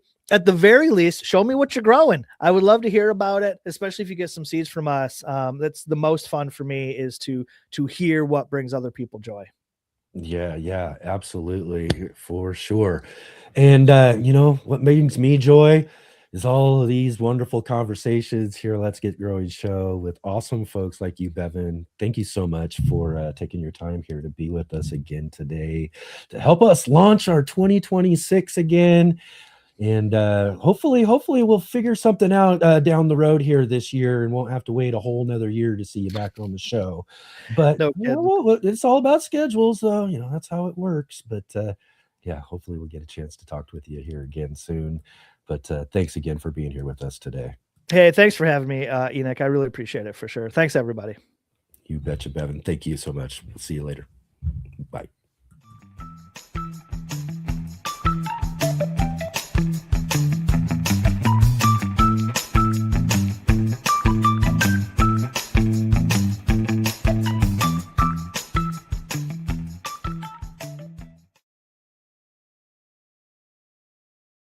Okay, here we are. Whole nother Let's Get Growing show, all wrapped up here with our conversations with our great guest today, Corey from the Greenbay Gardener. How awesome to get to meet up with him there and learn all about what he's got growing on there in Wisconsin. And then over in Michigan, our good friend Bevin Cohen, like I said, joining with us here. First guests of the year, first show of the year, all winding down right now. Again, thank you all so much for being here. Thank you to our guests. Again, go and check out the links down below in the description below. We've got links to all of our guests, Small House Farm, where you can find all of those great seeds and all of that sort of stuff. You can find the Seeds and Weed podcasts, all of that. Go check out the YouTube channel. Go find a place where you can drop either Bevin or Corey a comment and let them know that you saw them here on the Let's Get Growing show. Help show some support for our show by going showing some support for them. Go leave a comment. I really appreciate it when you guys do that there. But right on, we got still a few more things we got to get going on here too. I mentioned earlier tomorrow's show. Tomorrow we're back at it again here, 11 a.m. Pacific time, 2 p.m. Eastern time. We're going to have our monthly gardening book club with Sam Kaufman, author of Survival Gardening. We'll have him joining with us here to talk all about this really great book, Survival Gardening, Grow Your Own Emergency Food Supply from Seed to Root Cellar.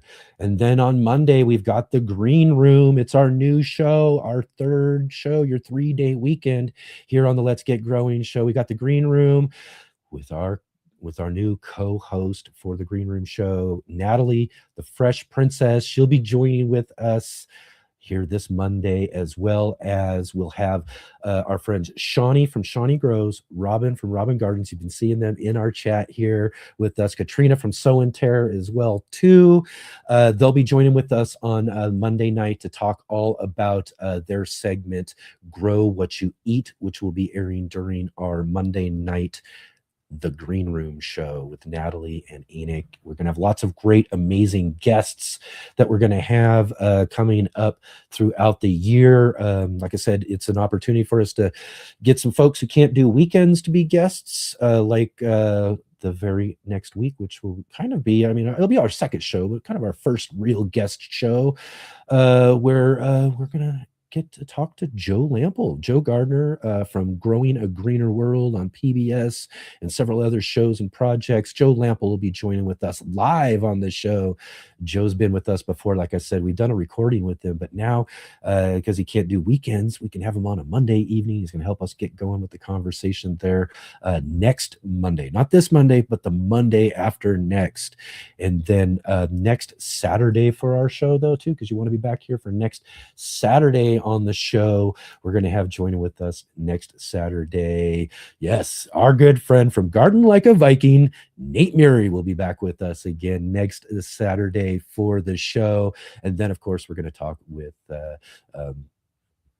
Spoken Garden. We'll have Spoken Garden with us, joining us for our Are You Following Me segment. They've been on before. It's going to be great to have them back on and catch up with what they've been doing since we've had them on the show last. So again, Nate from Garden Like a Viking and Spoken Garden next Saturday on the show. And then next Sunday too, we get to welcome our good friends here on the Let's Get Growing show, Christopher Bransdahl, growing from the mountains of Norway, and our good friend Kang Star of the Pepper Lovers community, growing out of the Lone Star State of Texas. These two guys are my original live stream cohorts, and it's always great to catch up with them every couple of months. And this will be the first time for 2026. We'll start the year off right and get a good conversation with them. We'll catch up and see how Christopher's grow room. He's got a really great grow room. He did a live stream a little while back ago. We got to check on it. We get to catch up with him and see how things are growing for his grow room and all of that too. So I'm excited to see them next Sunday on the show. So we got lots of things,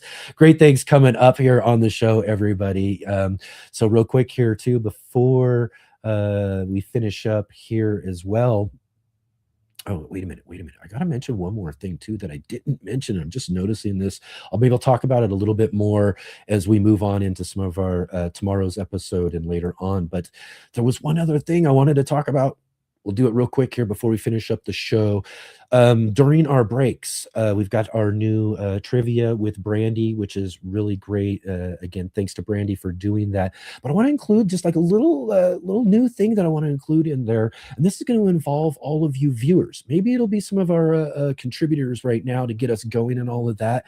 But what I would like to see is you viewers who watch the show contribute some garden pictures or just photos of gardening or anything garden related or anything like that you have throughout the year, and you can just and you can just send us photos. Here, I'll put this up here. I'm going to put this up real quick here, and we're going to put up snapshots of the week. This is kind of like a little just a little thing I like to do, kind of a thing that we can do for the audience as well too, is we can get some cool photographs and pictures and things that you've got coming from your garden, and then you can send them to us and email them to us, and we'll set them up and put them up on a nice little snapshots of the week card like this. And maybe it'll get to the point where we have enough snapshots we can have different ones throughout the show and do all that sort of stuff. But for now, we'll be getting some snapshots from myself and contributors and other folks as well too. Maybe we'll reach out to some guests and things like that. Who knows? But we'll try to fill out and create some cool snapshots of the week from our gardens right here on the Let's Get Growing show. And you can, if you do have some pictures, and that could be seed starting, like I said, all sorts of different things. Do you have maybe you've got a beehive, or I don't know. Let's just think of all sorts of different cool things that you could take some cool pictures of, send them in and submit them to us here on the Urban Gardener. And you can do that at this email right here, theurbangardener@mail.com.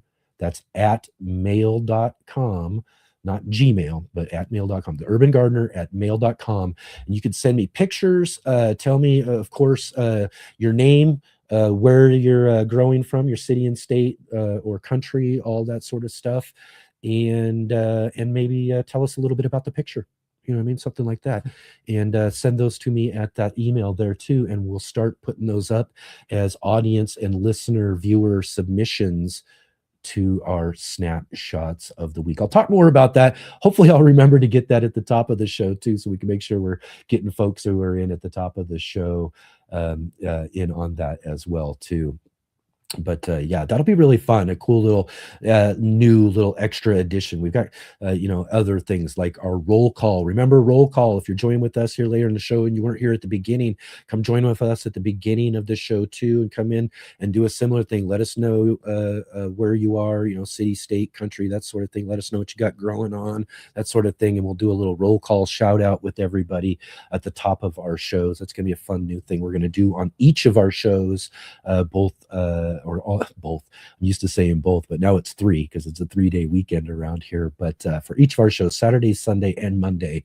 And same thing with that snapshots of the week. Maybe we get enough of them and we can have different ones throughout our shows, both Saturday, Sunday, and Monday too. But yeah, again, everybody, lots and lots of great things coming up here on the show. Oh, you know what? And here it is too. And I was so bummed.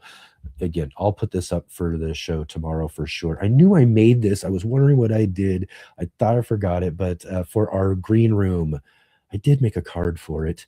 Shawnee Grows, Robin Gardens, Sow and Tear. They're going to be here with us. Oh, and I'm sorry we got our logo over your face, Robin. Jeez. But we got these wonderful ladies are going to be joining with us as our guests for the green room. I knew I had a card somewhere for that. We'll get it together. It's just the first show back of the year. I mean, come on. We got to have a little glitches here and there as we're going along, right? Nothing's perfect around here. Oh, right on. Yeah, Shawnee. Sorry, I knew I had it. I just forgot. I didn't see it at first, but there it is. I'll make sure I say that and shout that out for at the beginning of the show. Tomorrow as well too is on. And then we'll see you all on Monday. Dusty Flats. Wish I had took some. Is that photos? Oh, you can always take photos if that's what you're talking about. Take some photos, submit those photos, like I said, to the Urban Gardener at mail.com so that we can put those photo submissions into our snapshots of the week. All right. All right. All right. All right. Real quick here as we're getting ready to wind down, everybody. Thank you again for joining with us here today. It's been so fun hanging out with you. I look forward to all that we've got growing on here in 2026. And if you can, before we finish up the show here, let's go ahead and hit that thumbs up. Let's click the like button.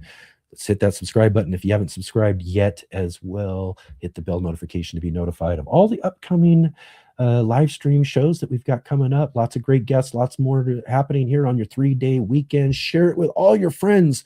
Let them know about your 3-day gardening talk weekend here on the Let's Get Growing show, starting every Saturday and Sunday at 11 a.m. Pacific time, 2 p.m. Eastern. And now with our Green Room show, Monday evenings, 5 p.m. Pacific, 8 p.m. Eastern.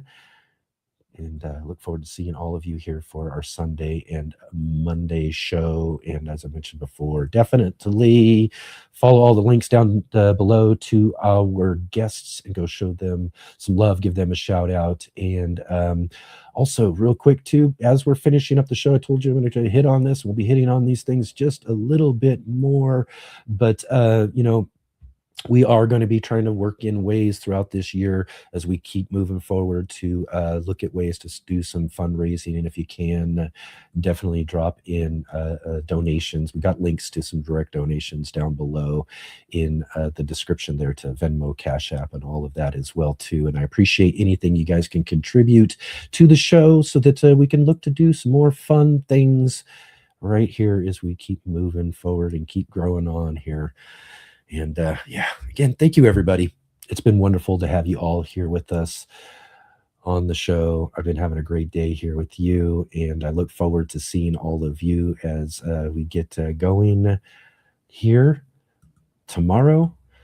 Like I said, book club time. We'll see our good friend Mark Rochelle Bear, Mr. NBC, will be with us. We've got Sam Kaufman, Survival Gardening, and I look forward to it. We'll see all of you then.